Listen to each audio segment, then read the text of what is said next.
There's this idea in professional sports of a prove it deal. Have you heard of this? If I'm understanding it right, it goes like this. You have usually a player who's done something in the past.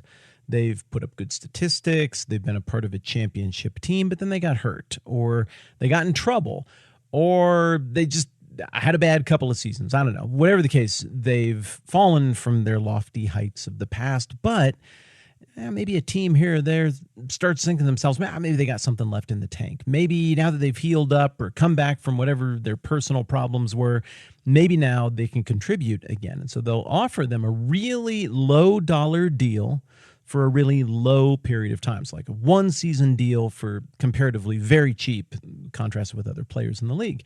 And the idea is, show us what you got. We're going to give you some playing time. If it doesn't work out, we're out a few bucks. No big deal in the grand scheme of professional sports. But if it works, you're back on your feet, and we got really good play out of you for really cheap.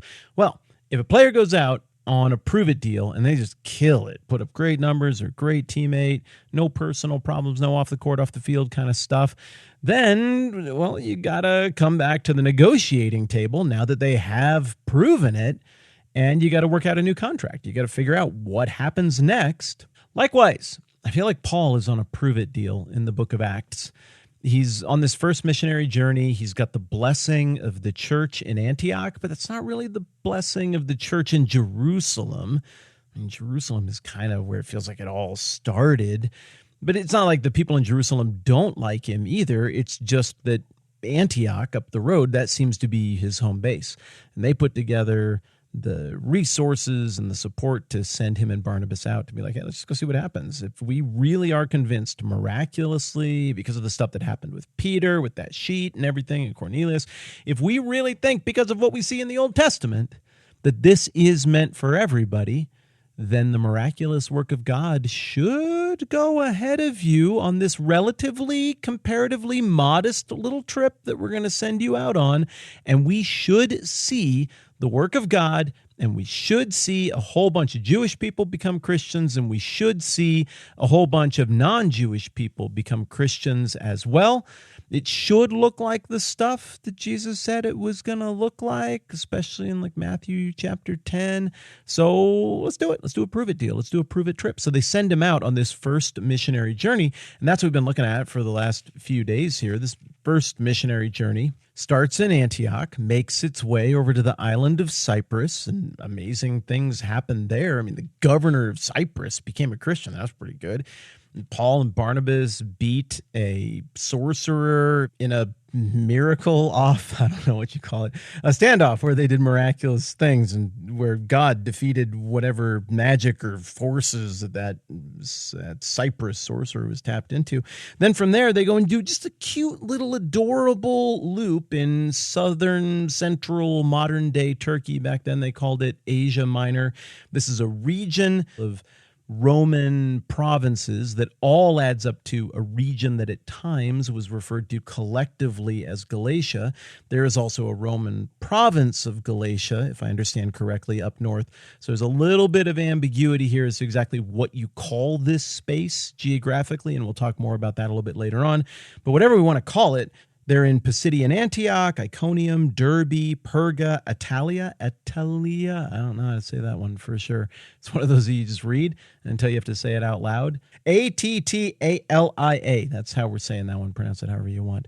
So it's a pretty short trip with only a handful of little communities touched. But so far, through just the initial stops, Cyprus, Perga, and now Pisidian Antioch, dang, seems like this prove-it deal is really working out.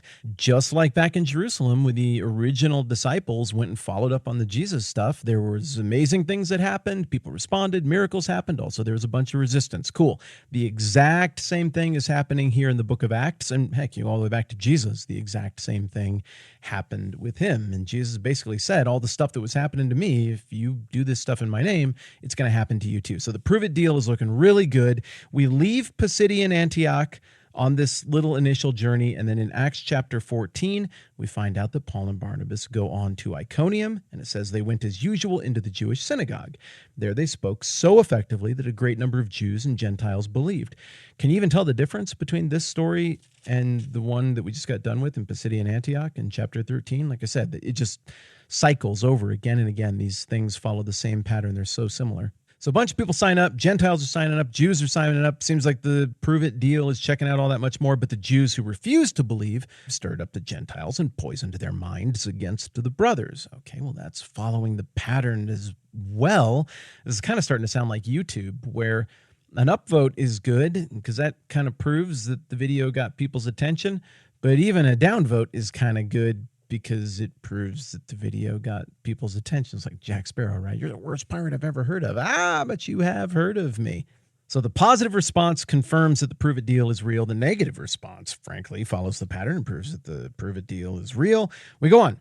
So Paul and Barnabas spent considerable time there, speaking boldly for the Lord, who confirmed the message of his grace by enabling them to do miraculous signs and wonders. Aha!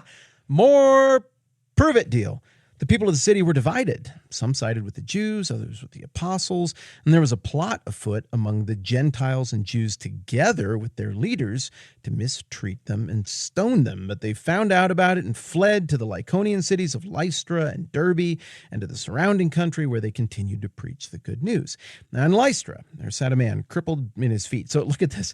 They just keep going to these places. It goes well. It also goes badly. Then people get mad and want to hurt them, and then they leave, and we just keep repeating. So in Lystra, there's a crippled guy. He was crippled in his feet. He'd been lame since birth and had never walked. I love the way the Bible always gives us these details when it's about to set up a miraculous story. I mean, come on, you know what's coming. It hasn't said that there's going to be a healing yet, but you see the pattern. There's going to be a healing, and what the text is trying to do is eliminate anybody who'd be like, yeah, he was faking it. Nobody knew who that guy was. He was a plant. He was an actor brought in from out of state to be a crisis actor and look like things were bad, and it wasn't in good faith. Nope, this is somebody everybody knew. He'd been lame since birth. He'd never walked. Well, he listened to Paul as he was speaking. And then Paul looked directly at him, saw that he had faith to be healed, and he called out, "Stand up on your feet."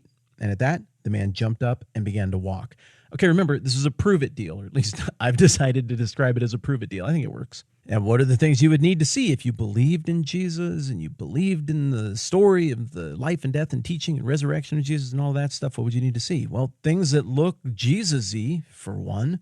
And this has, it echoes all kinds of stories from the Gospels of people in just this situation being healed. I mean, there are other kinds of miracles that I suppose I could dream up that wouldn't follow the pattern of Jesus stuff. And if those happened, you might look at it and go, I don't know, that one seemed a little bit darker and more sinister.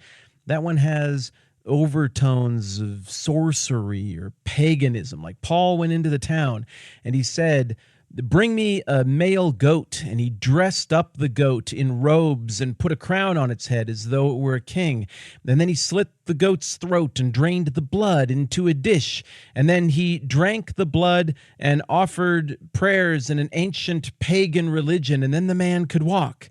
You'd be like, I don't know. That sounded super satanic. It doesn't, maybe something happened there, but it doesn't follow the pattern of the Jesus miracles. The Jesus miracles, the pattern includes some kind of theological meaning that goes with it. The idea of being unable to walk, and now you can walk, and what's the first thing you do? You celebrate your salvation and with joy.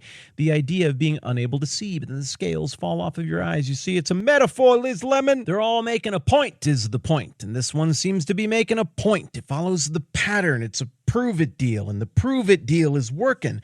So the crowd, they saw what Paul had done. They shouted in the Lycaonian language, "The gods have come down to us in human form." Wait, what?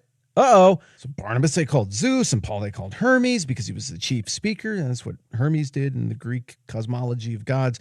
And the priest of Zeus, whose temple was just outside the city, brought bulls and wreaths to the city gates because he and the crowd wanted to offer sacrifices to them. Do you remember? Like 1 minute ago when I was all going to the miracles, there's a pattern to them. And like, here's a weird blood ritual that feels satanic and pagan. That wouldn't make sense. Well, now they're fixing to do a ritual like that because they've mistaken them for fake gods who want different things and have different values and different expectations and are trying to do different things. The Greek gods are just very powerful people. They have all of the dark, duplicitous stuff of human nature, but they just also have superpowers. So that's how they thought about it. The God, it's not like that. The actual God is not just an exaggerated version of us, both reason and the Bible at every turn makes that evident. He's not Thor, but with even more superpowers, but with a bunch of quirks and kind of gullible too. The God of Abraham is I am. He is essence. He is being. He's the Alpha and Omega, the beginning and the end. Yes, he is incarnational and does remarkable things to break the laws of time and space to make himself knowable in an approachable way. But in doing so, he never sacrifices his deity. He is God. He is other. Yet he chooses to make himself familiar. Not so with Hermes and Zeus and all of these characters. They're getting it completely wrong. And in the Old Testament, the big mistake that the Israelites made is when they would take their cues for how to think of the one true God from how their neighboring pagan tribes interacted with their God. They're like, oh, well, these pagan gods, seems like this is what they're into. Well, we're going to treat the God of Abraham, the one true God I am, just like he's one of these dumb pagan gods who's petty and dumb and Loki-like and mischievous. And then God's like, I reject your stupid sacrifices. You're getting it all wrong. You don't know who I am. Well, all of this is shaping up to happen right here. Of course, now we're going to get the scene from this town where all the people are like, be ye gods. And Barnabas and Saul are going to be like, nay, we are but men, rock. But when the apostles Barnabas and Paul heard of this, they tore their clothes and rushed out into the crowd shouting, man, why are you doing this? We too are only men, human like you. We're bringing you good news, telling you to turn from these worthless things to the living God who made heaven and earth and sea and everything in them in the past. He let all nations go their own way, yet he's not left himself without testimony. He's shown kindness by giving you rain from heaven and crops in their seasons. He provides you with plenty of food and fills your hearts with joy. But even with these words, they had difficulty keeping the crowd from sacrificing to them. Then some Jews came from Antioch and Iconium and won the crowd over, and they stoned Paul and dragged him outside the city, thinking he was dead.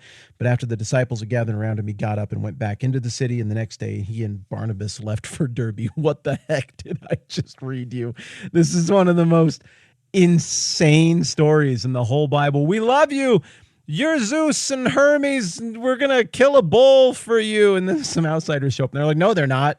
These guys are jerks and they're frauds. And they're like, we were just saying that. We're not gods. Why are you mad at us now? Okay, we were going to sacrifice to you a minute ago, but instead let's just hit you with rocks until you're dead. Wait, what? There's got to be some kind of middle ground here. But then the rocks come out and then Paul looks dead.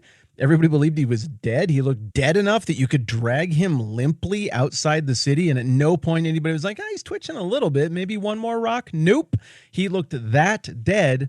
But then he's just like, okay, there, I'm better now. I'll go back into the city, get everything rounded up, and we'll go on to the next place. Probably time to dust off the sandals. I mean, did God raise him from the dead right here? I don't know. Apparently, Luke didn't know either, and Luke, who wrote the book of Acts, had access to Paul, and maybe Paul didn't know either. Just what a wild story, what a wild turn of events this is. And you might say that is the worst mission trip I've ever heard of, but you have heard of it. As crazy as the events of Acts 14 are on this prove it missionary journey, it's still proving it. It's still checking out. And what that means is we're going to need to wrap up this little prove it journey, and we're going to need to go back to Jerusalem and get together at the headquarters and talk with everybody involved. And we're going to have to sit down at the table and figure out what it is exactly that we have here, what's going on, and how do we move forward, which is what you do after you successfully prove it on a prove it deal. That's good for now. I'm Matt. This is the 10-Minute Bible Hour podcast. Let's do this again soon.